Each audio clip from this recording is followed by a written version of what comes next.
भव्यात कहो भगवती आराधना ग्रंथराज में निर्जरा अनुप्रेक्षा के हेतु, निर्जरा के हेतु तप की चर्चा चल रही है। बाह्य तप के पश्चात अब आभ्यंतर तप, जो अभ्यंतर तप हमारे वितरागता की पुष्टि कर देते हैं, वितरागता को बढ़ाते हैं। और यही हमें चाहिए कि जो हमें संलेखना समाधि के समय में हमें सहकारी हो। अगर इनका अभ्यास नहीं है तो संलेखना समाधि ठीक से नहीं होगी। इसलिए आज से ही अभ्यंतर तप, उसके लिए कोई शक्ति नहीं लगती शरीर की। बेड पर पड़े पड़े भी कर सकते हो। जिसको चलना फिरना नहीं आ रहा है, उठ भी बैठ नहीं सकते हैं, वो भी अभ्यंतर तप बहा सकते हैं। ठीक है, तैयारी चाहिए सिर्फ। चलो, तो आचार्य भगवत उमा स्वामी महाराज 9वें अध्याय के 20वें सूत्र में कह रहे हैं, प्रायश्चित्त विनय वैयावृत्य स्वाध्याय वित्सर्ग ध्यानानंतरम। और 21वें नंबर में उसी के भेदों की संख्या बता रहे हैं, नव चतुर्दश पंच द्विभेदा यथाक्रमम प्राध्यानात्। तो अभ्यंतर 6 भेद बताए, उसमें से अंतिम ध्यान का भेद छोड़ करके पहले 5 भेद जो है उनके उत्तर भेद कितने होते हैं। तो बोले प्रायश्चित पहला है, उसके 9। दूसरा विनय है, विनय के कितने?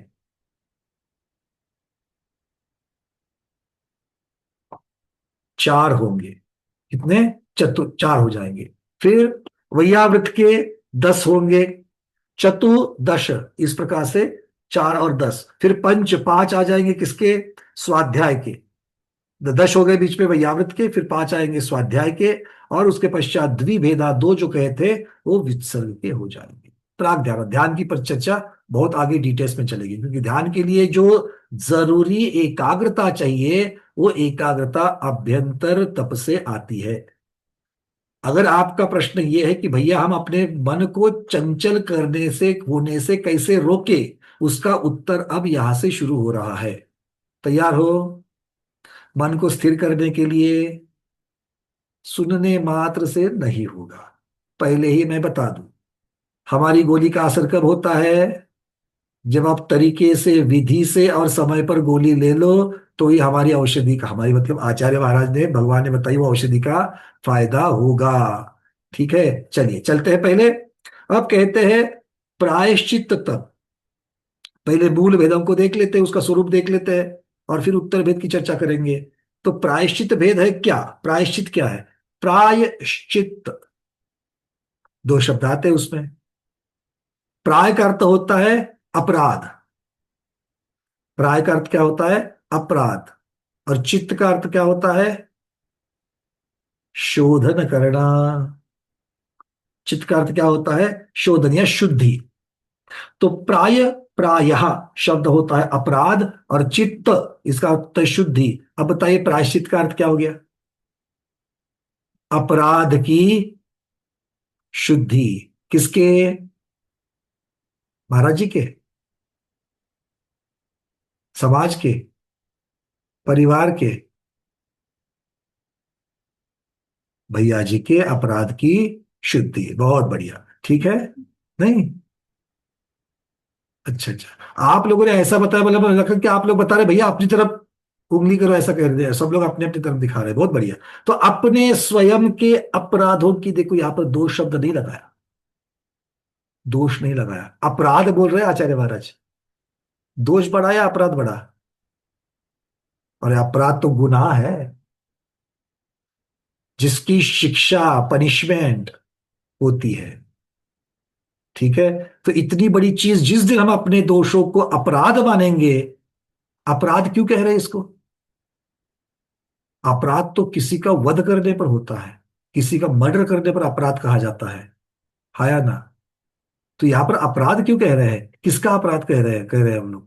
अपने आत्म स्वभाव का वध करने के बराबर ये गुनाह है, इसीलिए इसको अपराध कह रहे हैं।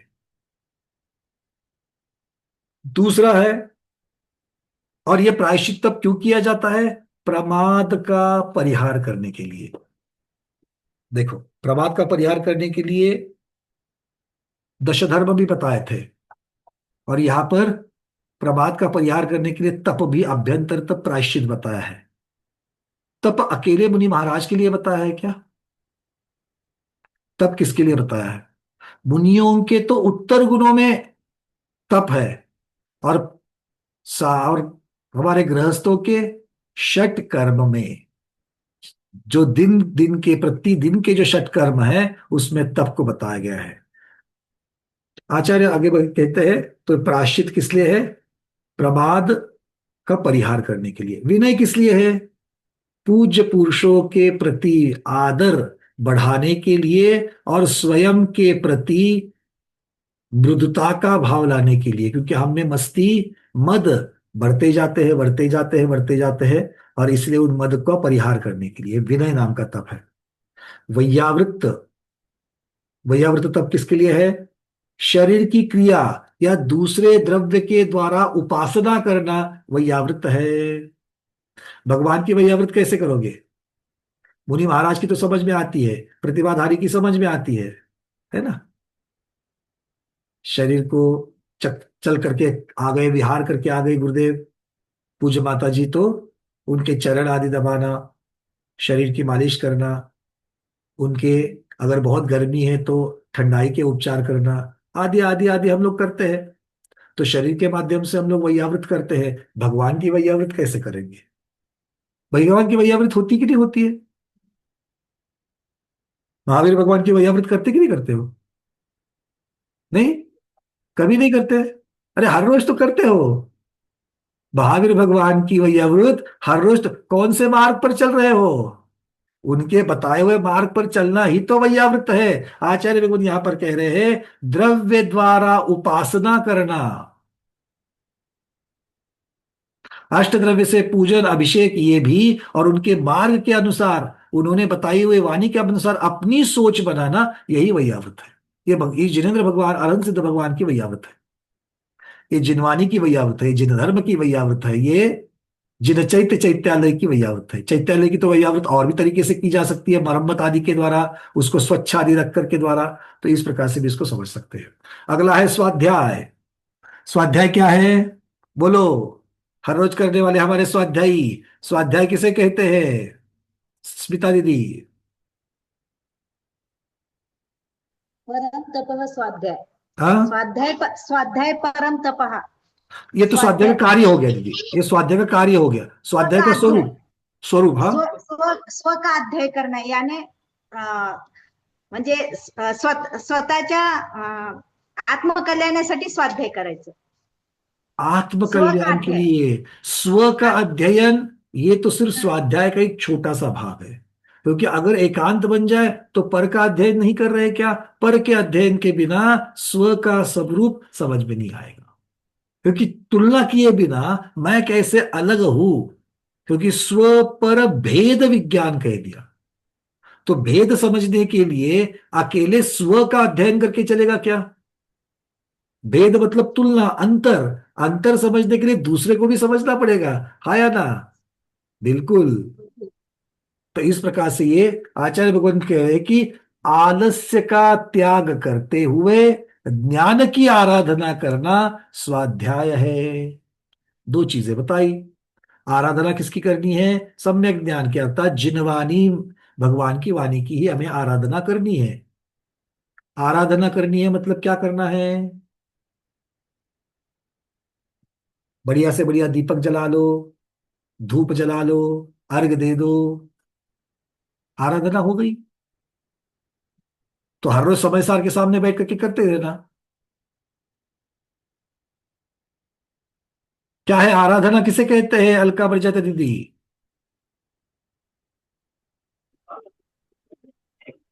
जी वंदना, हम्म। आराधना मतलब कि जो स्वाध्याय में अपन समझ रहे हैं और उसको सुन रहे हैं, तो उसको अपने चारित्र में उतारना, वही हाँ, सच्ची अपने आराधना है। आचरण में उतारना ये आराधना होती है। बहुत बढ़िया, आचरण में उतारना ये आराधना है। आचार्य भगवान कह रहे हैं कि आलस्य का त्याग करना है, आलस्य के साथ में स्वाध्याय नहीं होगा। स्वाध्याय और आलस्य परस्पर विरोधी है। आलस्य का त्याग करके बैठे हो ना? अरे भैया, क्या कथा बनाए, आपको क्या बताए, भोजन के पश्चात तो ऐसी झापड़ आ जाती है कि 1:30 से 2 बजे का आधा घंटा निकालना बड़ा मुश्किल हो जाता है ना? आपको नहीं, मुझे। आगे चलते हैं। व्युत्सर्ग नाम का तप। स्वाध्याय के पश्चात आएगा व्युत्सर्ग। क्या है व्युत्सर्ग? ममत्व का संकल्प पूर्वक त्याग करना, अर्थात अहंकार और ममकार, इनका संकल्प पूर्वक त्याग करना। जैसे कायोत्सर्ग में संकल्प पूर्वक त्याग किया जाता है, वो है वित्सर्ग। इसीलिए उसको कायोत्सर्ग, कायोत्सर्ग कह दिया। तो थोड़े समय के लिए हम अपने शरीर के ऊपर का महत्व छोड़ देते हैं। तो इस प्रकार से ये वित्सर्ग तप है। फिर आएगा ध्यान। ध्यान की परिभाषा देख लेते हैं। चित्त के विक्षेप का त्याग करना। चित्त का विक्षेप मतलब क्या है? चंचलता। तो चित्त के चंचलता का त्याग करना, अर्थात चित्त को एकाग्र करना ही ध्यान है। क्लियर है? चलिए, अब आचार्य भगवान, जो संख्या दी गई थी, ये तो अब तक जो पढ़ा है वो तो आपको पहले से पता है, तो हम आगे आगे बढ़ते हैं। पता है ना?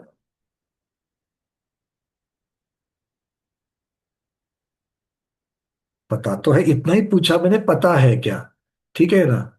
आचरण में है क्या नहीं हम थोड़ी पूछ रहे, पता है इतने, आचरण में नहीं है, इसलिए तो यहां पर पढ़ने के लिए बैठे हैं। आचार्य भगवान आगे कह रहे हैं 22 क्रमांक का सूत्र। अब वो प्रायश्चित के 10 भेद, नौ नौ भेद जो है, और 9 भेद हमको बता रहे हैं। कौन कौन से है उसको? आलोचन प्रतिक्रमण तद्भुय, विवेक वित्सर्ग तपश्चेद परिहार उपस्थापना। एक एक को देख लेते हैं। सबसे पहले कह दिया आलोचना। क्या है आलोचना? आलोचना भी कहा, प्रतिक्रमण भी कहा, और उभय भी कहा। बहुत बार हम लोग सारी चीजों को एक कर देते हैं अज्ञान में। सामायिक को भी, आलोचना को भी, प्रतिक्रमण को भी एक ही कर देते हैं, और फिर उसकी विधि मालूम नहीं होने की वजह से जाप पे देते बैठते हैं। और पूछा सामायिक की क्या? हाँ, क्या किया भैया? इतनी इतनी माला करी। माला करी बहुत अच्छी बात है, बट माला करना ना आलोचना है, ना प्रतिक्रमण है, ना उभय है, और ना ही सामायिक है। ठीक है? तो आज इन चीजों को मौका मिला है, अलग अलग अलग तरीके से इसको हम लोग समझ लेते हैं। सबसे पहले आलोचना, सबको समझ में आता है। आलोचना पाठ बोलते कि नहीं बोलते हो? क्या है आलोचना पाठ? शुरुआत कोई जो भी बोलते हो बोलो जरा, एक दो। शोभा, आज मेरा दीदी बोलो, कौन सा वाला बोलते हो? एक मिनट, एक मिनट, कहाँ चले गए? हाँ। तो जिन राज करू शुद्ध आलोचना, शुद्धिकरण के काज। बहुत बढ़िया। तो और कोई दूसरा पाठ ये छोड़ करके? कृष्णा दीदी,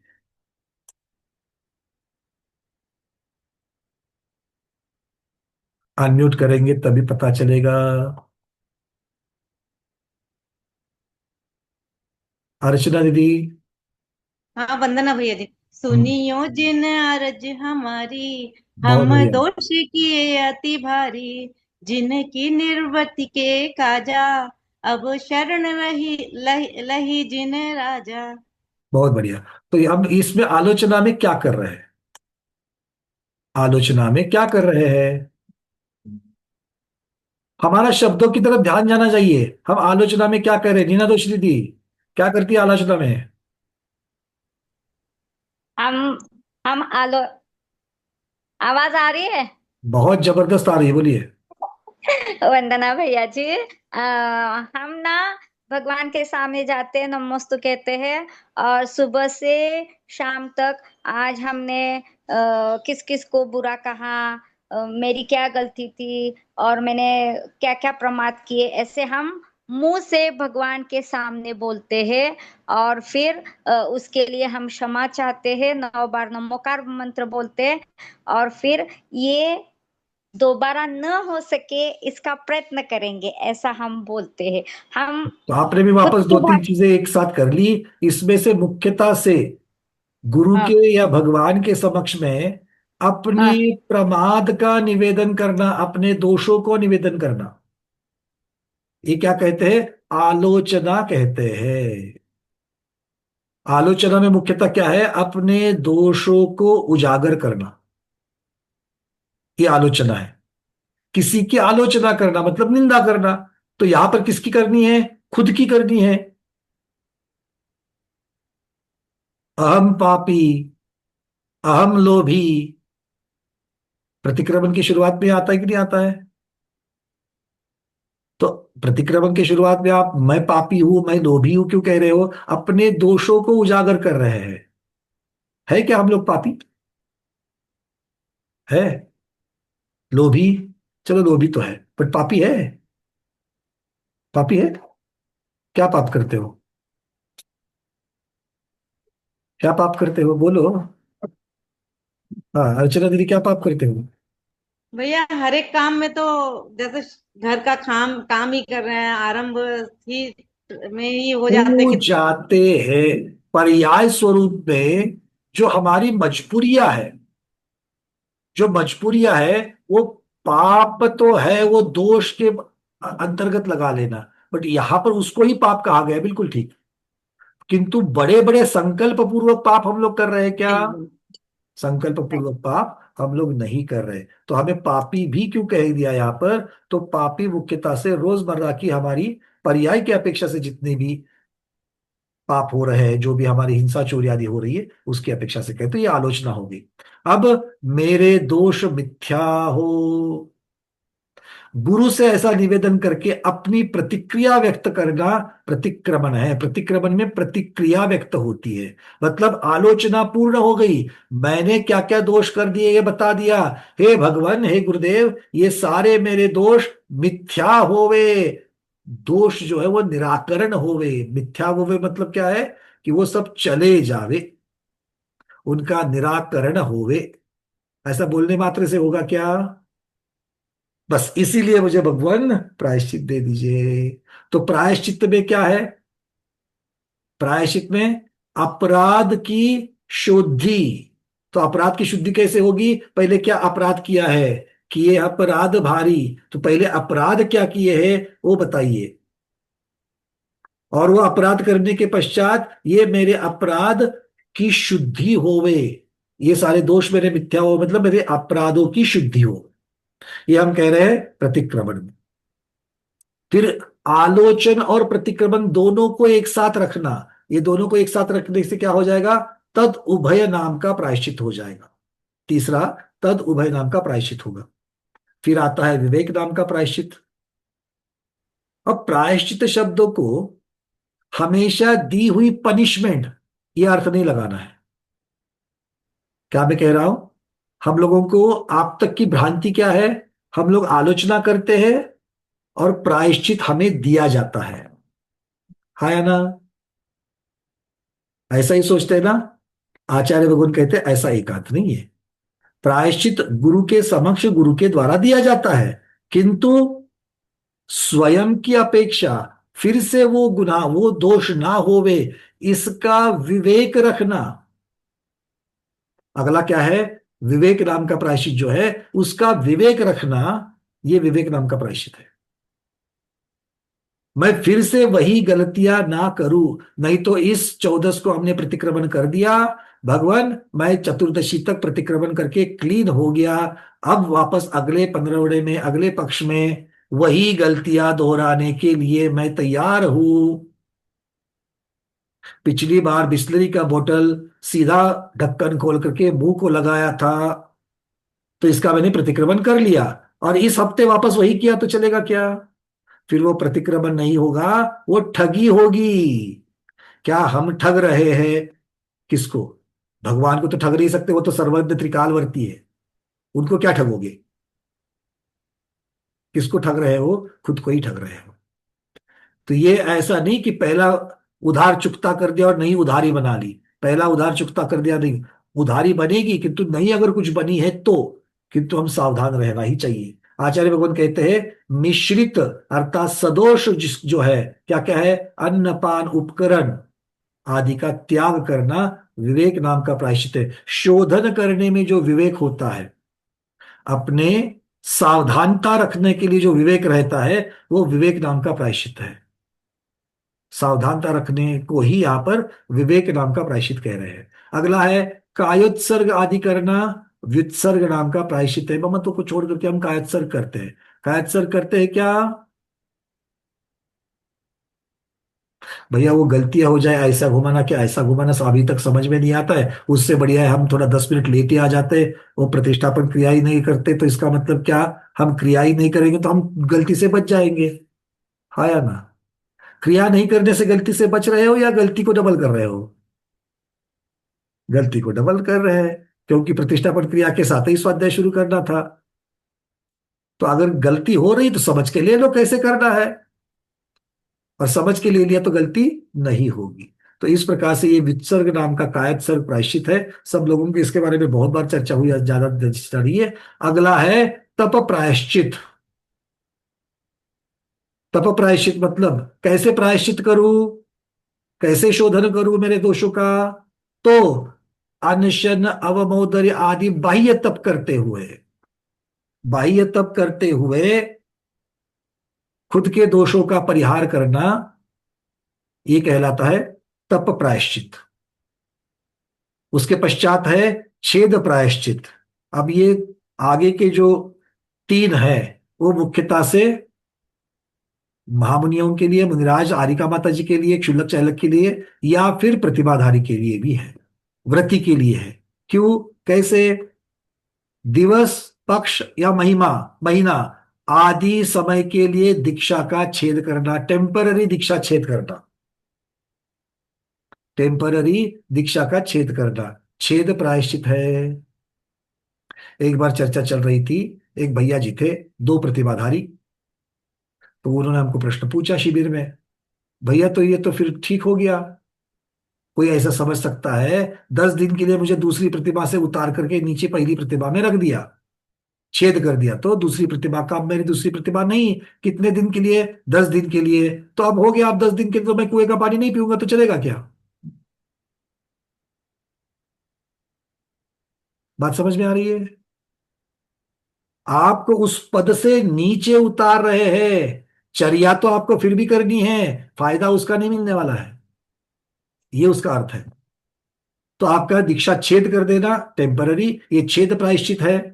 फिर संघ से कुछ समय के लिए दूर कर देना, संघ से कुछ समय के लिए दूर कर देना क्या है? 1 महीने के लिए आप संघ से अलग विहार कर लो, 1 महीने के बाद संघ में आ जाना। ऐसे ऐसे प्रायश्चित दिए जाते हैं जब दो मुनियों में, दो साधुओं में कुछ अनबन होती है, कुछ विचारों की मिलनता नहीं होती, और इसलिए क्या होता है, राग द्वेष में बढ़ावा मिलता है, इसलिए दोनों को अलग किया जाता है। ये क्या है? परिहार प्रायश्चित। और अंतिम है पूरी पूरी दीक्षा का छेद करके पुनः दीक्षा को दे देना।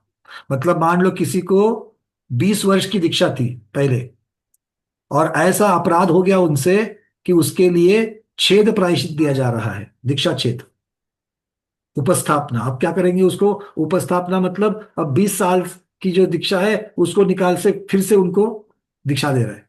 मतलब कल तक, आज सुबह तक जो उनसे दीक्षा में छोटे हैं वो उनको पहले नमस्तु करते थे, अब ये सबको नमस्तु करेंगे, क्योंकि ये दीक्षा में अब जूनियर बन गए। तो इस प्रकार से ये प्रायश्चित किया जाता है।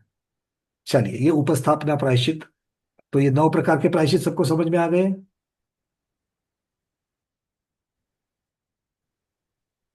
क्या समझ में आया? आप लोग अपनी उपस्थापना कैसे करोगे? दीक्षा ही नहीं ली तो छेद किसका करोगे? अनुव्रत भी नहीं लिए है तो छेद किसका करोगे? उपस्थापना किसकी करोगे? संघ से बाहर रहना, परिवार को छोड़ करके संघ में जाकर के रह लो 8 दिन, 15 दिन, 1 महीना। अब क्या किया है कांड, उसके ऊपर डिपेंड है कितना दिन दूर रखना है। ठीक है, किंतु ये आचार्य भगवान बताते हैं उस प्रकार से करना है। ये प्रायश्चित दत्त के उत्तर भेद 9 बताए। प्रश्न है अर्चना दीदी? जी भैया जी, ये अभी आप बता रहे थे ना कि प्रायश्चित में स्वयं के लिए जो बता रहे थे वो वाला थोड़ा सा क्लियर करिए, कि जैसे गुरु महाराज नहीं है तो आपने बोला गुरु महाराज के सामने प्रायश्चित ले सकते हैं, फिर जैसे तो नहीं सबसे है पहली बात तो ये है कि जब भी तो हमें पता चले कि हमसे दोष हुआ है, हमसे गलती हो गई है, हम स्वयं इमीडिएटली कायोत्सर्ग कर ले एक कम से कम, और उसके बाद में अपने मन शांति के लिए नमोकार महामंत्र की माला फेरना प्रतिदिन शुरू करें, अपने हिसाब से शुरू करें। और जल्द से जल्द गुरु से बात करके या गुरु के समक्ष जा करके, अरे अब कौन जाएगा, वो जब मिलेंगे तब देखेंगे, ऐसा नहीं। गलती करे है ना, तो गलती करे है तो। और प्रतिभाधारी जो है उन्होंने तो बिल्कुल भी समय नहीं गंवाना है। उन्होंने ए न के न प्रकार ने कांटेक्ट करते हुए या फिर समक्ष जाकर के अपने दोषों का परिहार करना चाहिए, प्रायश्चित करना चाहिए। ठीक है। स्वयं नहीं कुछ कर सकते, ये अपने जैसे स्वयं अपने आप मान मन लीजिए शांति कुछ, के लिए कर सकते, किंतु वो अंतिम नहीं है, अंतिम तो गुरु ही देंगे। नहीं मान लीजिए कुछ काम कर रहे हैं, कुछ मान लीजिए चींटियां मर गई किसी कारण से, तो तो ये मन बात में तो, देखो ये बात तो अलग है, हम तो व्रतों की चर्चा कर रहे हैं। प्रायश्चित किसे दिया जाता है, जो व्रती है उसको दिया जाता है, ये बात तो सबसे पहले समझ लो। अच्छा प्रायश्चित किसे दिया जाता है, जो व्रती है, कम से कम अनुव्रत होने चाहिए उसको ही दिया जाते हैं। क्योंकि दोष किस में लगे हैं, वो तो बाकी की हिंसा तो आपकी हर रोज चली रही है। उसके लिए तो आपको जो रोजमर्रा के हो रहे हैं, जैसे पंचसूना आपके हो रहे हैं, उसी के लिए तो अभिषेक पूजन बताया है। अच्छा उसी के लिए तो दानम पूजा मुख्यो, कुंदकुंद स्वामी कहते हैं, दान और पूजा ये मुख्य बता दिया। ठीक है। तो अभिषेक और पूजन, पूजन अभिषेक के बिना नहीं होती है। और सबसे ज्यादा पंचसूना किससे होता है, घर के कामों से, किसको, पुरुष को या महिला को। महिलाओं को। और अब महिलाओं को ही अभिषेक करने से रोक दिया, तो कहाँ जाकर के शुद्ध हो जाएगी वो। समझ में आ रही है बातें। हाँ, तो ये पहले सब लोग समझ लेना। बचपन से हमने नहीं किया है, हमारे यहाँ पर नहीं है, वो है जो भी है, अब आगम सब लोग समझ लो क्या है और क्या नहीं है, और अपना उद्धार कैसे करना है ये भी समझ लो। ठीक है, चलिए आगे बढ़ते हैं। अब प्रायश्चित तप के उत्तर भेद की चर्चा थोड़ी सी और करते हैं। अब ये साधु की अपेक्षा से कुछ वर्णन है, आप अपने अपने हिसाब से कर लेना। क्या कहते हैं, देखो, पहला भेद जो आलोचना है, आलोचना 10 प्रकार के दोषों से रहित होकर के की जाती है।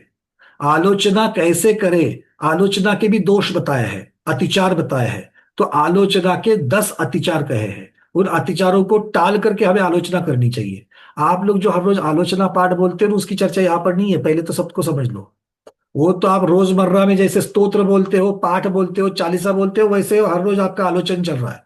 वो आलोचन कोई आपने दिमाग से, उस भावना से नहीं आ रहा है कि मैंने ये गलती करी है करके। जो उस भावना से कर रहे हो वो बात अलग है, किंतु हर रोज पाठ बोलना चाहिए, ऐसा 99% तो ऐसे ही बोलते हैं। ये भाई हम लोग पाठ बोलने की बचपन से परंपरा है, अब पाठ बोल रहे हैं, उसको आलोचना नहीं कहा है। आप आलोचना गुरु के समक्ष 4 लोगों के सामने होती है। हम क्या करते हैं, गुरु के सामने लोग बैठे हैं तो पहले उनको उठने का इंतजार करते हैं, फिर आकर के कोई बैठे तो महाराज जी को बोलते, महाराज जी थोड़ा आपसे एकांत में बात करना है, माता जी आपसे कुछ पर्सनल बात करनी है। क्यों, शर्म आ रही है। ये गलती, ये अतिचार है। आचार्य महाराज स्वयं कहेंगे, देखते हैं कि आलोचना के 10 अतिचार कौन से हैं। सबसे है, अगर मैं अपने गुरु को कुछ उपकरण दे दूं, क्योंकि गुरु तो परिग्रही नहीं है, तो गुरु को अगर मैं कुछ उपकरण दे दूं, कैसे उपकरण, पिच्छी कमंडलू, अब वो तो उनके पास पहले से है। और क्या दे दूं मैं, मतलब मैं अपने दोष का प्रायश्चित मांगने के लिए जा रहा हूं, तो जाते जाते क्या है, वो आगे टेबल के ऊपर डालने का क्लॉथ, जिनवानी के कवर अपने हाथ से बने हुए अच्छे है, उसका त्याग कर लो, उसका दान कर लो। किंतु किस भावना से, अगर मैं ऐसे उपकरण दे दूं तो महाराज जी माता जी मुझे कम प्रायश्चित देंगे। लालच दे रहे हो गुरु को। हाँ, तो ऐसे जीव है, इसलिए तो ये शब्द आ गए यहां पर। तो लालच देकर, उपकरण आदि का लालच दे करके मुझे कम प्रायश्चित मिलेगा, ऐसा विचार करते हुए उपकरण अगर प्रदान करे जाए, चीजें प्रदान करी जाए, तो आलोचना का प्रथम दोष, प्रथम अतिचार माना जाएगा।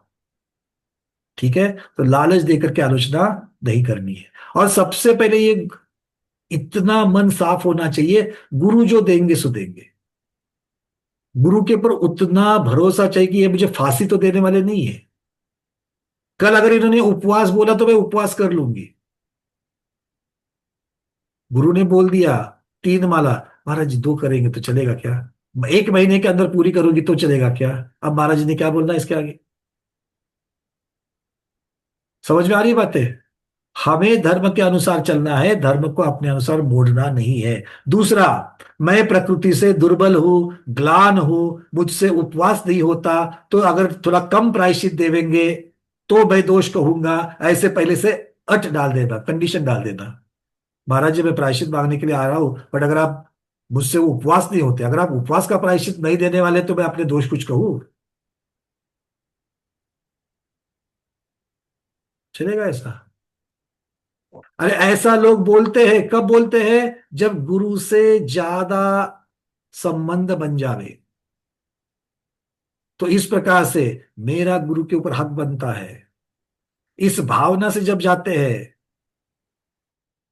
और जाकर के अगर मान लो पहले संघ में गए और पहले 5-10 मिनट में ही आप चले गए वहां पर संघ में, और पहले 5-10 मिनट में आपका हट रहता है कि जाते ही पहले माता जी के दर्शन, महाराज जी के दर्शन होने चाहिए, मेरे गुरु के दर्शन होने चाहिए, और अगर किसी कारण में वो व्यस्त है तो अरे मैं आ गए तो उनको बोल तो देना कि हम आए हैं, वो पूना वाले पंकज भाई आए, जरा जाकर के अंदर बोल देना, उनको मालूम है वो बुला लेंगे। ये सारा का सारा क्या है? दोषपूर्ण है। और आप क्षेत्र पर जाकर के, गुरु जहां विराजते हैं वो तीर्थ क्षेत्र है, और क्षेत्र पर जाकर के ऐसे अगर चीजों करोगे तो बहुत बड़ा पाप लगेगा, बहुत बड़ा। आपकी वृत्ति इस प्रकार से चाहिए कि मैं अंत में खड़ा हूं, गुरु मेरे मंच पर विराजमान है, मैं अंत में खड़ा हूं, तो भी मेरी भक्ति ऐसी होनी चाहिए कि गुरु की कृपा अंतिम खड़े हुए जो शिष्य है उस पर भी बरसनी चाहिए, और बरसती है। अनुभव के बोल है, ये बरसती है। ऐसे ऐसे उदाहरण हमने स्वयं अनुभव किए हैं। अब चलते आगे। तीसरा है अन्य अदृष्ट, अर्थात गुप्त दोषों को छिपाकर सिर्फ जितने दोष उजागर किए हैं उनका ही निवेदन करना। मतलब 4-5 गलतियां हो गई थी, उसमें से 2 पता चल गई है सबको, तो जो 2 सबको पता चली है उनको ही दोष का प्रायश्चित मांग लेना, और वो 3 चलो अच्छा है, छुप गई सो छुप गई, अब मांगने की जरूरत नहीं है। ऐसा करके मायाचारी करेंगे तो ये तीसरा मायाचार नाम का दोष हो जाएगा। ऐसा भी होता है कि नहीं है? इनकम टैक्स वालों की नोटिस आ जाती है, इनकम टैक्स वालों की नोटिस आ जाती है, और नोटिस देखकर क्या बोलते हैं, अरे चलो अच्छा है, एक ही प्रकरण बाहर निकला, 3 तो थे उसमें से एक ही बाहर निकला, 2 दब गए, तो अच्छा है उसकी चर्चा ही ना करें। हाँ या ना? आप लोगों से ज्यादा जब हमारे बिजनेस करने वाले जो भाई है सबको समझ में आ रही बातें मैं क्या कह रहा हूं। घर में भी अगर आप मान लो कि आपके द्वारा भोजन में कुछ त्रुटियां हो गई है, आपके द्वारा थोड़ा सा नमक ज्यादा हो गया है, और आपको पता है कि घर वालों को नमक ज्यादा पसंद नहीं है, फिर भी आप स्वयं होकर के नहीं बोलते कि नमक ज्यादा हो गया है। अगर वो खुद महसूस करके बोले तो बोले, फिर बोलेंगे क्या बोलना है, नहीं तो चल गया सो चल गया। ऐसा गुरु के साथ नहीं करना है। अगला चौथा है आलस्य के द्वारा या प्रमाद के वश अपने अपराधों की जानकारी प्राप्त करने में निरुत्सुक होने पर स्थूल दोष कहना। बड़े बड़े मोटे मोटे सामने सामने दिखने वाले दोष जो हो गए उनको ही बोल देना, बाकी सब दोषों को छिपा देना, ये भी दोष कह जाएगा। पांचवा, महादुश्वर प्रायश्चित के भय से महादोषों को छिपाकर सिर्फ हल्के हल्के दोषों को ही ज्ञान करा करके प्रायश्चित मांगना। आपको अंदर से तो पता है कि 1-2 हल्के छोटे छोटे दोष हुए हैं और एक महाभयंकर दोष हुआ है जो होना नहीं चाहिए था, बट हो चुका है, तो उसको बताएंगे ही नहीं। 4 लोगों में मेरी इमेज क्या बनेगी? अरे बाप रे, दूसरों को तो बताता है, और खुद देखो। इसलिए क्या करूंगा, मैं उस बड़ी चीज को बताऊंगा ही नहीं, ये भी दोष है। व्रत में दोष लगने पर हमें क्या प्रायश्चित करना पड़ेगा? इस विधि से गुरु की उपासना करना। मतलब गुरु की उपासना, गुरु की भक्ति इसलिए करना कि व्रत अगर हो जाए, व्रत के अगर कोई दोष हो जाए तो उसमें प्रायश्चित लेने की जरूरत ना पड़े, इस भावना से वो तो दे लेना ही पड़ेगा। खुद होकर के मांगेंगे नहीं तब तक तो गुरु को कैसे पता कि आपसे भूल हुई है? गुरु को पता चले तब तो गुरु बता ही देंगे। आगे है पाक्षिक और चातुर्मासिक आदि क्रियाकर्म के समय, अर्थात जो पाक्षिक प्रतिक्रमण होता है, चातुर्मासिक प्रतिक्रमण, या उसकी जो विधि चलती है, कौन कौन सी भक्तियां बोलनी है, किस प्रकार से बोलनी है, कृतिकर्म कहाँ पर करने हैं, ये सारी चीजें जो है, इनके समय बहुत साधुओं के द्वारा किए जाने वाले आलोचना शब्दों से प्रदेश के व्याप्त होने पर पूर्व के दोष कह देना सातवां दोष है। मतलब बाकी लोग बड़े बड़े आवाज में जब भक्ति पाठ आदि कह रहे हैं, और जब वहां पर आवाज हो रही है उतने में अपने दोष बोल देना। देखो, गुरु के समक्ष बोलना था ना, मैं गुरु के समक्ष मैंने बोल दिया, किंतु कब बोलना, जब वहां पर ज्यादा आवाज है, मतलब मेरी आवाज कोई सुने नहीं सुने तो अच्छी बात है, ये भी दोष है। गुरु के द्वारा दिया हुआ प्रायश्चित क्या योग्य है, आगमोक्त है, ऐसी शंका अन्य साधु के समक्ष करना, ये महादोष है। बहुत ऐसे चालाक गृहस्थ और स्वाध्यायी होते हैं, एक गुरु के सामने जाकर के उन्होंने प्रायश्चित दिया है, अब वो मुझे पसंद नहीं है, मैं दूसरे गुरु के पास चला जाऊं। अगर मान लो उन्होंने अपने हिसाब से कुछ 5 की जगह पर 3 माला बता दी, तो देखो उन्होंने तो 5 माला बताई थी 3 की जगह पर, क्यों? गुरु को 5 माला आपको बताने में क्या फायदा था क्या कुछ? एक गुरु को पहले सोच समझ करके, जिन गुरु के समक्ष ये आपने व्रत लिया या जिनको गुरु मानते हो उन्हीं के समक्ष जाना। एक दुकान में नहीं हुआ तो दूसरे, दूसरे में नहीं मिला तो तीसरे में, दुकानें नहीं है ये। और ना ही ये डॉक्टर है कि पहला ओपिनियन ले लिया, दूसरा ओपिनियन लेने के लिए दूसरे साधु के पास गए। ठीक है ना? जिनको गुरु मानते हो वहां चले जाना, और फिर वो जो करे सो कायदा। इस प्रकार से इतना विश्वास हमें होना चाहिए। आगे चले, किसी प्रयोजनवश अपने समान साधु के समक्ष दोष कहकर प्रायश्चित कर, ये साधु की अपेक्षा वर्णन है। अपने समान साधु, आचार्य से बोलने की जगह पर अपने समान साधु को मुनि के सामने ही प्रायश्चित लेना। इस विधि से, अब 10वां है, इस विधि से लिया हुआ बड़ा से बड़ा प्रायश्चित भी फलदायक नहीं होता। मेरा दोष तो इसके अपराध के समान है, इसे ये भी जानता है, इसे जो प्रायश्चित मिलेगा वो मुझे भी युक्त है, ऐसे बोल करके दोषों को छिपाना। अब गुरु के सामने तो 2-3 शिष्य तो बन आ गए हैं, ठीक है, और अगर मान लीजिए मेरा एक कुछ दोष हुआ है और वैसा ही दोष दूसरे से हो गया है, और वो वही पहले बोल दिया है, और साधु ने उसके लिए वहां पर बता दिया कि 5 नमोकार महामंत्र की माला बोल देना, फेर लेना।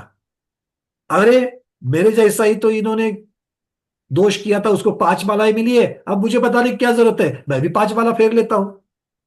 ऐसा बोल करके अपने दोषों को उजागर नहीं करना, नहीं बताना, ये भी दोष कहलाया गया है। फिर आप जो प्रायश्चित कर रहे हो वो ठगी हो जाएगी। ठीक है, क्योंकि गुरु के समक्ष उजागर करना ही आलोचना है, और प्रायश्चित आलोचना पूर्वक ही होता है। ये दोनों चीजों को बहुत महत्वपूर्ण समझना। आचार्य भगवान कहते हैं, अन्यत्र इनके आकंपित, अनुमानित, दृष्ट, बादर, सूक्ष्म, छन्न, शब्दापूरित, बहुजन, अव्यक्त और तत्सेवी, ये अलग अलग नाम भी आते हैं। ठीक है, अलग अलग ग्रंथों में इनके ये नाम भी आते हैं। जो अभी प्रायश्चित तप के जो 10 उत्तर भेद बताए, इनके अलग अलग नाम भी है। पीडीएफ में सर्वार्थ सिद्धि के अध्याय 9 की जो पीडीएफ आपको भेजी गई है, उसमें ये सारी चीजें दी गई है, तो ये 9 नाम, 10 नाम आपको वहां से प्राप्त कर सकते हो। ठीक है, चलिए अलका परिचय दे दीजिए। आपका कोई प्रश्न है? बोलिए।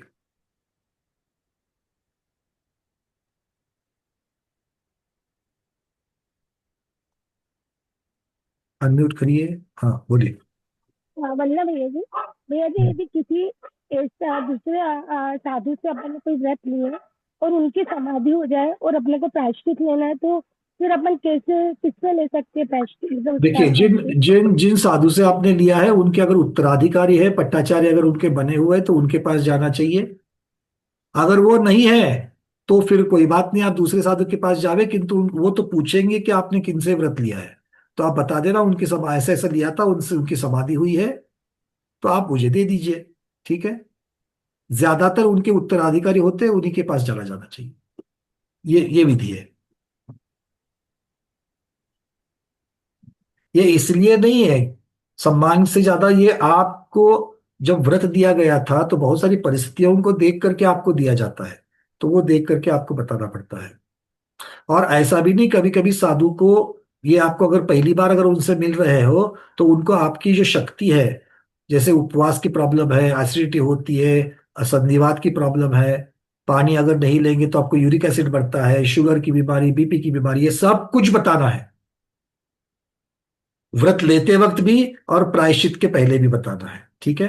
क्योंकि साधु को आपकी जो नई जानकारी है वो नहीं होती है, वो स्वयं बता रहा है, इस भावना से नहीं बताना कि मुझे कम करके दे दो, गुरुदेव मेरी ये प्रॉब्लम्स है, अब आपके ऊपर है, आप जो बताओगे मैं वो प्रायश्चित ले लूंगी, बस खत्म। डॉक्टर महीना दीदी बोलिए। वंदना भैया, इसका मतलब किसी और साधु से अपने को प्रायश्चित नहीं लेना चाहिए, जो प्रायश्चित जिसने दिया है वहीं से लेना चाहिए। और से जनरली विधि नहीं है, जिन्होंने हाँ, व्रत दिया है वो व्रत, उन्हीं के पास से, साधु से या उनके उत्तराधिकारी से हमें प्रायश्चित लेना चाहिए। तो अभी मैंने मतलब अभी विद्यानंद जी महाराज साहब से लिया, तो वो मुझे नहीं करना चाहिए था मतलब। तो विद्यानंद महाराज से अगर लिया तो विद्यानंद महाराज के पास ही जाना चाहिए और उनके पास से लेना चाहिए। पर क्योंकि व्रत तो मैंने नहीं लिया ना, माता जी से लिया था व्रत तो। तो फिर अभी तो आपने बोला विद्यानंद महाराज से लिया। नहीं नहीं नहीं, मैं तो प्रायश्चित की बात कर रही हूँ हाँ नहीं, कि अगर आपने बड़ी माता जी से लिया तो बड़ी माता जी के पास चली जाइए। अच्छा, और अगर कोई ये प्रायश्चित तो उन्होंने दिया कि रोज एक माला फेरनी है 6 महीने तक, और 6 महीने की जितने मालाएं होती है अगर मैं ज्यादा ज्यादा एक दिन में फेरूं तो भी हो सकता है क्या?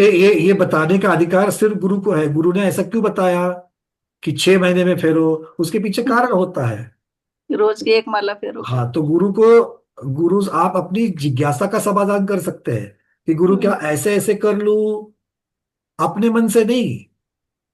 अगर उन्होंने बोला है इस प्रकार से कि 6 महीने में 10 माला फेर लेना, हम्म, 6 महीने में, तो ये तो हम्म। आपके ऊपर निर्भर है कि एक दिन में फेरनी, के 2 दिन में फेरनी, के 6 महीने में फेरनी है। उसके लिए कोई उन्होंने कंडीशन नहीं डालनी है। किंतु हर रोज 10 माला लगातार 6 महीने तक फेरना है, ऐसा अगर आप करो तो एक दिन रह गया, फिर दूसरे दिन 20 माला फेरी, नहीं नहीं, ये ऐसा नहीं। फिर इससे प्रायश्चित का कारण बन जाएगी। नहीं नहीं, उन्होंने तो कहा कि इतने दिनों तक, जितने दिन तक तुम वहां रहे हो उतनी माला फेर लो। तो अभी मैं तो ये उसकी तो ज्यादा क्लियर फेर हो लूं, गई ना एक दिन में बात। ज्यादा फेर लूं, मतलब ज्यादा ज्यादा करके खत्म, फटाफट कर लूं। ये आपको उनको ही बताने का अधिकार है, उन्होंने किस अपेक्षा से बताया, पर किंतु ऐसा नहीं होता है। जब उन्होंने बताया कि आपका दोष 10 दिन का हम्म, हुआ है, आपको 10 दिन तक माला फेरनी है, इसका अर्थ ये नहीं होता कि 2 दिन की एक दिन में पूरी करो, ऐसा नहीं अर्थ होता उसका। ऐसा नहीं होता। क्योंकि ऐसा होता तो फिर उन्होंने टोटल नंबर आपको बताया होता, जितने दिन वहां रहे हो उतने दिन प्रायश्चित करना है, इसका हम्म, अर्थ ये होगा कि उतने दिन ही करना है, ये सीधा है। अच्छा, ऐसा है। ठीक है ना, चलिए। और कोई, अरविंद जी। वरना भी है जाए। हम्म, ये तो मतलब 10 दोष जो बताए हैं बराबर, इस तो ये आलोचना इन 10 दोषों से रहित होकर की जाती है, तो जी मतलब ये 10 दोषों से रहित मतलब ये 10 दोष जो है वो तो करना ही नहीं है अपन को। बिल्कुल, आलोचना जब करते हैं तो ये सारी 10 भावनाओं का त्याग होना चाहिए, तो इसके इनसे सिवा रहित होकर, ये सारी लालच वाली भावना है, हम्म। तो ये लालच छोड़ करके हमको अपनी आलोचना करनी चाहिए। सामने कौन बैठा है, ये मुझे जानता है नहीं जानता है, ये सब विचार ही नहीं आने चाहिए। तब जाकर के अपना, जितने साफ मन से अपने दोषों को हम लोग उजागर करेंगे उतने कर्म की निर्जरा होगी, क्योंकि ये सारे तप है, ये इस चीज को नहीं भूलना। हम लोग भूल जाते हैं कि प्रायश्चित और आलोचना ये तप है, और तप से क्या होने वाली है, कर्म की निर्जरा होने वाली है। अपने दोषों को 4 लोगों के सामने, गुरु के सामने कहना, इससे मेरी निर्जरा होने वाली है। अब बोलो, उपवास तो नहीं होता है, तो अभ्यंतर तप आलोचना कर लो, प्रतिक्रमण कर लो, ये भी तो तप है। ठीक है, चलिए विजयलक्ष्मी दीदी। ये आलोचना और प्रतिक्रमण में क्या डिफरेंस है? आलोचना में भी हम लोग दोषी ये करते हैं, और प्रतिक्रमण में भी आज दिन भर क्या क्या गलती की, उसका दोष उसके ऊपर ये अभी तो लगाना। मैंने वही बोला ना दीदी, हम लोग सारी गलती कर रहे हैं। हम लोग हम्म, आलोचना और प्रतिक्रमण का भेद ही नहीं जानते हैं। आलोचना में अपने दोष बताना, और प्रतिक्रमण में क्या है, मैं फिर से ये नहीं करूंगा ऐसा दृढ़ निश्चय करना, ये प्रतिक्रमण है। और ये दोनों को एक साथ किया जाता है, तब जाकर के ये उभय नाम का तप होता है। उभय नाम का। हाँ, तदुभय नाम का प्रायश्चित तब होता है ये। आलोचना करना मतलब गुरु के सामने अपने दोष को बताना, और प्रतिक्रमण करना है तो ये मैं फिर से नहीं करूंगी, इसके लिए ऐसा। ये उसका एक्सटेंशन। अच्छा। नहीं तो अर्थ क्या होगा, अब तक मैंने ये किया है, अब तक का क्लियर, आगे का क्या। ठीक है। समझ। ठीक, हाँ। जेटी गंगवाल जी। वंदना भैया जी, नॉर्मली क्या ऐसा होता है कि हम हमारे गुरु को, जिनको मैंने गुरु माना है, उनके पास साल में एक बार या मैक्सिमम 2 बार जाना होता है। और तब तक हमने क्या दोष किए हैं, क्या दोष नहीं किए हैं, ये सब हम रिवीजन नहीं हो सकता, उतना याद में नहीं रह सकता। तो फिर ऐसी स्थिति में क्या करें? पहले पद्धति थी पत्र लिखकर संघ में, विहार भी होते रहते थे, तो पता किया जाता था कहाँ पर संघ है, और उस क्षेत्र पर पत्र डाल करके गुरु से प्रायश्चित किया जाता था। अब यहाँ पर आपने दो चीजें कही, एक, गुरु के समक्ष में वर्ष में एक ही बार जाते हैं, ये भी बहुत बड़ी बात है, इसको थोड़ा ज्यादा फ्रीक्वेंट करना चाहिए, गुरु के पास सिर्फ एक बार नहीं जाना चाहिए। और दूसरी बात यह है कि अभी सभी संघों में संघ के संपर्क सूत्र बने हुए हैं, तो संघ के संपर्क सूत्र पर फोन करते हुए आप उनसे विनती कर सकते कि गुरु से मुझे प्रायश्चित दिलवाओ। इस प्रकार से भी होता है। ठीक है। और अगर मान लो संपर्क सूत्र से काम नहीं हो रहा है, तो आपको समक्ष जाकर के करना है, क्योंकि जरूरत हमको है, तो हमें बिल्कुल साधु के पास जाना चाहिए और करना चाहिए। तो उतनी फ्रिक्वेंसी नहीं होती ना। नहीं, नहीं होती, ये प्रमाद है। नहीं होती, ये प्रमाद है। हम थोड़े हर रोज हर महीने जाने के लिए बोल रहे हैं, किंतु वर्ष में एक बार गुरु के सम्मुख जाना, ये भी तो प्रमाद है कि नहीं है। आजकल तो वीडियो कॉल होते हैं, आजकल फोन कॉल्स होते हैं, बहुत सारी चीजें हैं सर। चलिए, और मेरे पास प्रमादों का उत्तर नहीं, प्रमाद का परिहार आपको ही करना है, सब लोगों को जिनका है वो। चलिए आगे बढ़ाइए। मुझे पता है गंगवाल जी, आपने जो कहा ना, ये सबकी, बहुत सारे लोगों की यही समस्या है। अब साधु हमारे घर आकर के तो प्रायश्चित देने से रह गए, तो हमें तो उनके पास जाना पड़ेगा। या तो दोष मत करो, या फिर दोष बरस में एक ही बार करो, ताकि एक ही बार जब जाओगे तो प्रायश्चित कर लो। देखो फिर कितनी गड़बड़ हो जाती है। ठीक है। चलिए, और कोई है, आगे बढ़े, नहीं तो। अब आचार्य भगवान यहां पर कह रहे हैं, प्रायश्चित का दूसरा भेद प्रतिक्रमण है। पहले तो आलोचना बताई थी, तो आलोचना के 10 अतिचारों को भी हमने देखा। अब प्रतिक्रमण को देखते हैं। शिष्य के द्वारा मेरे दोष मिथ्या हो, मेरे दोषों का परिहार हो, फिर से मैं ये दोष नहीं करूंगा, इस प्रकार से निंदा और गर्हा, निंदा आ गई आलोचना में, और गर्हा यहां पर आ रही है कि मैं फिर से नहीं करूंगा। तो आलोचना पूर्वक जो प्रतिक्रमण किया जाता है उसे तदुभय कहते हैं। तो प्रतिक्रमण है, और निंदा भी है, और गर्हा भी है। चलिए,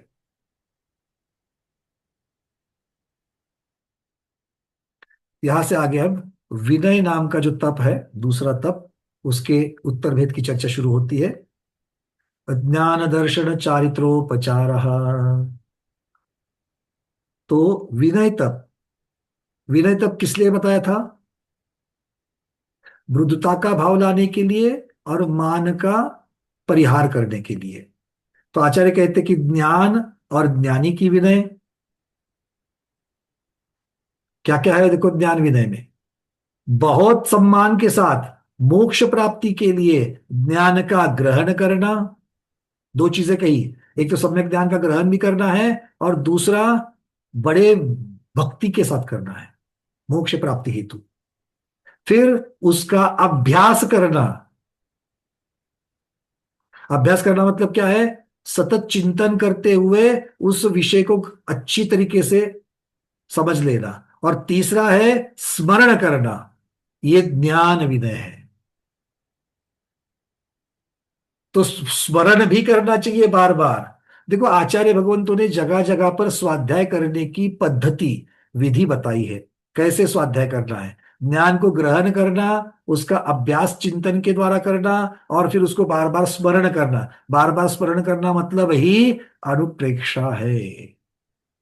ठीक है। और अनुप्रेक्षा का अर्थ ये नहीं राजा राणा छत्रपति हर रोज बोल दिया तो हो गया, वो राजा राणा छत्रपति याद आएगा और कुछ नहीं आएगा। उसके अंदर की एक एक भावना जो है, उसका स्वरूप, भेद, स्वामी सब आना चाहिए। नहीं तो कहा गए चक्री जिन जीता, वो चक्री चले गए सबको देख करके हर रोज उनका याद कर रहे हैं, पांडवों को वगैरह याद कर रहे हैं, और खुद हर रोज महाभारत ही महाभारत कर रहे हैं। तो क्या फायदा हो गया वो 5 पाठ बोलने का? होगा क्या? कुछ नहीं होगा। आगे चलते हैं। ज्ञान विनय के पश्चात आती है दर्शन विनय। शंकादि दोषों से रहित होकर तत्वार्थ का श्रद्धान करना दर्शन विनय है। सम्यक दर्शन और सम्यक दृष्टि, इनकी विनय। सम्यक दर्शन की विनय करना मतलब 8 अंगों को धारण करना, 8 अंगों में कोई अतिचार ना लगे, इसकी तरफ देखना। सम्यक दर्शन की 5 भावनाओं को भाना और सम्यक दर्शन के 5 अतिचार को टालना, ये होती है दर्शन विनय। क्या हम कर रहे हैं? हम बोलने से पहले 4 बार सोचो। आप विनय तो सम्यक दर्शन की आज्ञा सम्यक तो से तो कर ही रहे हो, क्या हम सावधानता पूर्वक अपने कोई अतिचार हो रहे हैं इसकी तरफ देख रहे हैं? दृढ़ करने की भावना भा रहे हैं 5 भावनाओं को?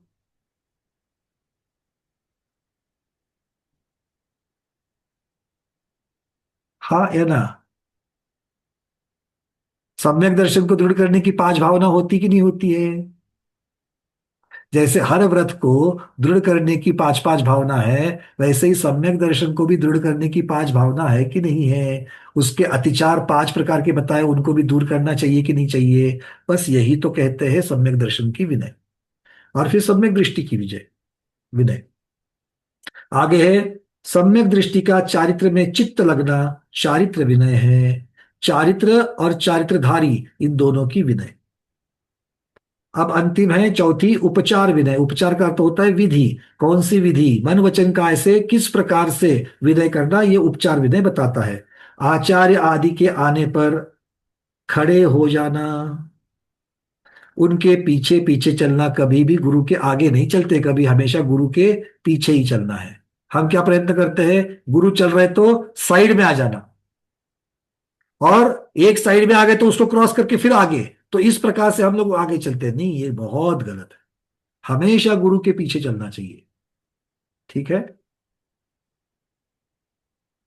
आगे उनको परोक्ष में भी मन वचन काय से नमस्कार करना, उनके गुणों का कीर्तन करना, स्मरण करना आदि उपचार विनय है। तो देवशास्त्र गुरु की विनय, रत्नत्रय की विनय, मन वचन काय से करना, ये उपचार विनय कही गई है। इसके ऊपर किसी को कोई प्रश्न? उपचार विनय कैसे करें, विजयलक्ष्मी दीदी? जब बिहार में जाते हैं महाराज जी के साथ, तो हम लोग कैसा करते, थोड़े लोग आगे थोड़े पीछे और थोड़े महाराज के आजू बाजू ऐसा जाते हैं, तो दोष लगता है क्या वैसा? व्यवस्था जो बनी हुई है कुछ कारणों से बनी है, उसको गुरु का उल्लंघन करना नहीं मानते। गुरु के आगे चलना मतलब गुरु की आज्ञा का उल्लंघन करना, इस प्रकार से कह देते हैं। अच्छा अच्छा। तो ये नहीं कहा। ठीक है। अच्छा, बिहार में हम चल बहुत सकते बार क्या होता है कि गुरु मंच पर, गुरु के साथ में वसतिका से निकल करके मंच पर आते, गुरु मंच पर चढ़े तो ये भी मंच पर चढ़े, और गुरु बैठ गए तो मंच पर ही साइड में बैठ गए। तो जो व्यवस्था बनी है उस प्रकार की व्यवस्था के साथ रहना, वो गरिमा के साथ रहे। मीनाक्षी दीदी?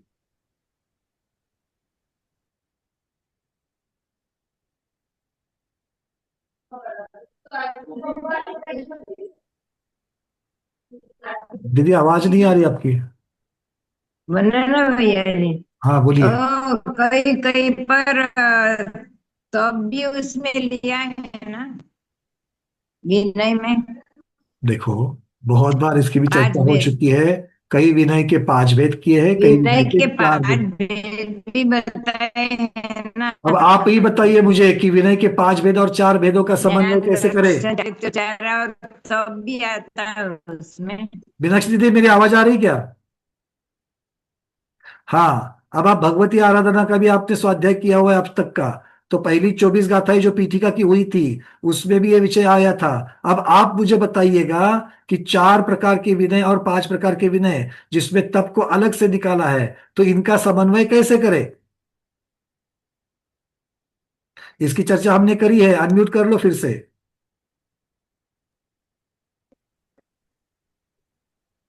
और शायद आपका नेट बहुत स्लो है, और वीडियो बंद तब करके बोलिए। में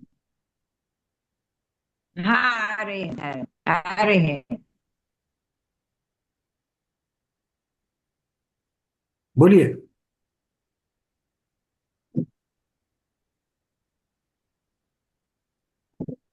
तो आपका नेट का प्रॉब्लम है, वीडियो बंद करके बोलिए, देखिए होता है क्या। सबको प्रश्न समझ में आ गया? दीदी बोल रही कहीं 4 बताए कहीं 5 बताए, इसके ऊपर बहुत बार चर्चा हो चुकी है और भगवती आराधना में भी हुई है। तो आप लोगों का उत्तर देना है, आज मैं नहीं दूंगा उत्तर, आपको उत्तर और देना है। 12 प्रकार के तप उसमें ही ले लेने। किसमें लेना है? और 12 प्रकार के तप उसमें ही ले लेना है क्या? उसमें मतलब किसमें?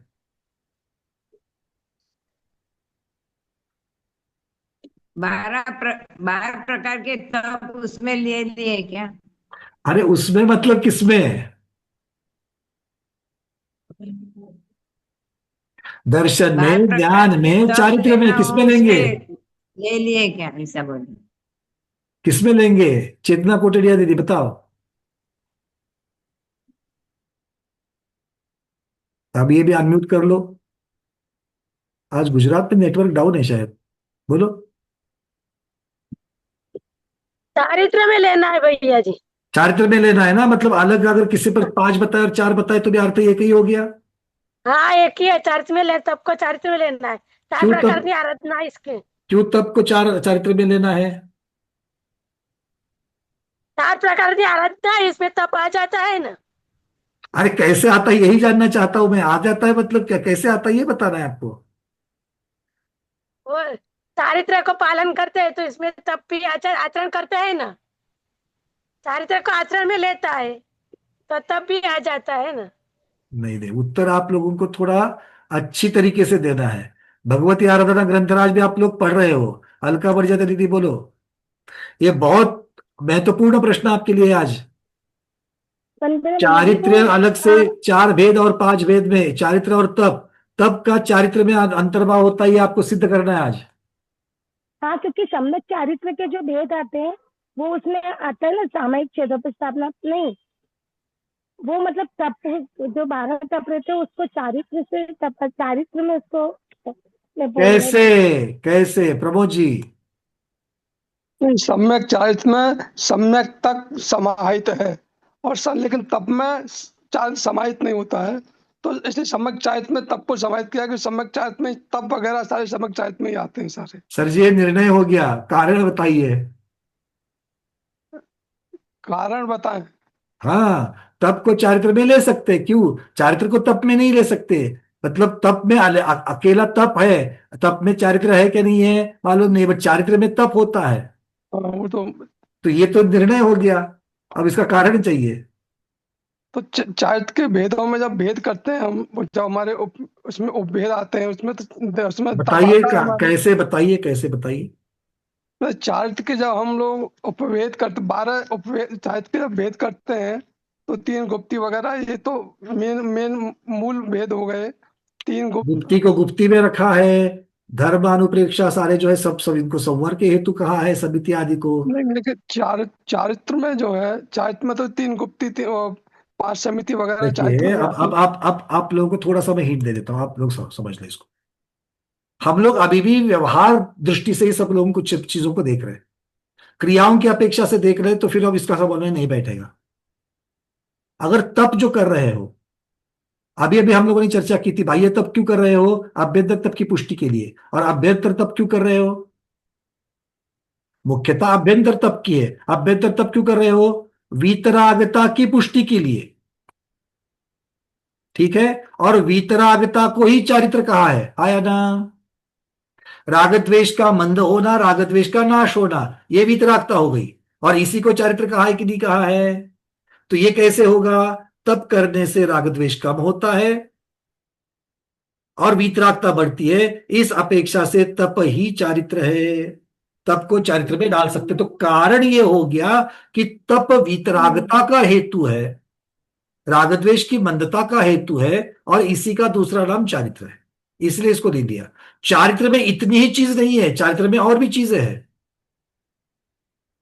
पर चूंकि तप जो कर रहे हैं वो पूर्णता से चारित्र को उत्पन्न करने के लिए कर रहे हैं, इसीलिए तप चारित्र का हेतु है, और इसीलिए चारित्र में उसका तप का अंतर्भाव किया गया है। क्लियर है सबको? हाँ मीनाक्षी दीदी, 4 और 5 कोई फर्क नहीं पड़ता, बट फर्क क्यों नहीं पड़ता ये अपने आंखों के सामने होना चाहिए। ठीक है, यही तो हमें भगवती आराधना और बाकी ग्रंथ भी बताते हैं। चलिए आगे बढ़े, आज आचार्य भगवान आते ही रुक जाएंगे। विनय, और कोई प्रश्न है?